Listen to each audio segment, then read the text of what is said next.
काया के रोग से मुक्त। एक बात और आपसे कहेंगे, उतारिएगा। जिसके शरीर में सफेद चमड़ी पड़ने लगती है, चर्म रोग हो जाता है, या चेहरे पर आंख के पास में पूरा कालापन आ जाता है, उसको हमेशा याद रखना है, लाल चंदन का लेपन पीपल के पत्ते पर करिए। काय पर करना है? पीपल के पत्ते पर लाल चंदन का लेपन करिए। लेपन कर कर सोमवार की अष्टमी के दिन उसको लेपन कर कर वापिस निकाल कर शंकर भगवान पर उसका धीरे धीरे त्रिपुंड बनाकर लेपन करना प्रारंभ करिए।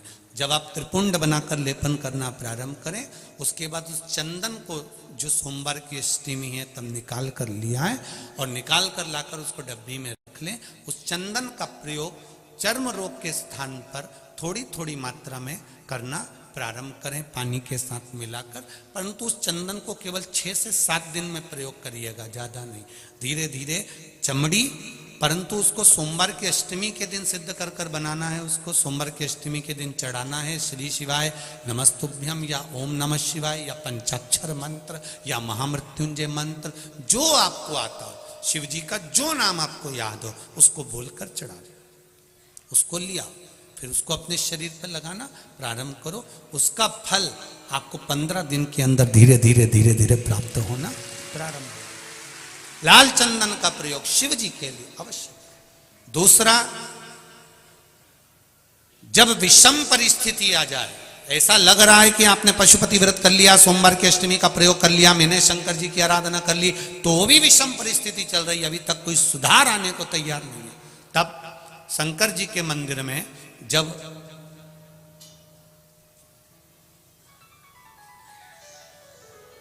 बेलपत्र चढ़ाने के लिए आप जाएं, तब प्रयास करिएगा कि बेलपत्र को, अशोक सुंदरी का स्थान सबको मालूम है ना? बोलो, जम के बोलो जरा, मालूम है सबको? अशोक सुंदरी वाली जगह पर बेलपत्री को, डंडी वाली जो जगह है जहां से पानी बहकर जाता है, उधर रखना। उसी बेलपत्री को वापस उठाना है। शिव जी के शिवलिंग पर जब बेलपत्री रखो तो डंडी का भाग, आप यहां बैठे हो तो डंडी का भाग पीछे की ओर होना चाहिए।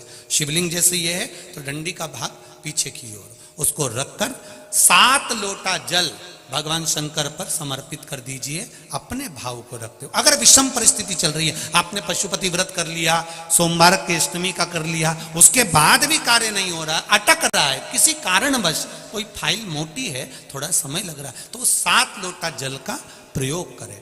धीरे धीरे 7 लोटा जल शिव जी को बाल्टी में भरकर ले जाएं अपने घर से। 7 कलश जल शिव जी को समर्पित करना है और समर्पित करने के बाद उस बेलपत्री को वापिस अपने ही घर पर लेकर आ जाना। 11 दिन 21 दिन उसको रखो, फिर उसका विसर्जन वापिस किसी नदी, सरोवर, तालाब या वृक्ष के नीचे कर दीजिए। बाबा हाथ पकड़कर बाहर निकाल ही देगा। परिस्थिति अगर बहुत विचित्र, विषमता, बहुत विषम परिस्थिति में उस जगह पर इसका प्रयोग कर सकते। शंकर भगवान को रिझाना, बेलपत्र का प्रयोग भगवान शिव को रिझाने का जो आनंद है, शिव को जो मनाने का आनंद है, वो एक स्वरूप ही अलग है, उसका एक स्वरूप आनंद।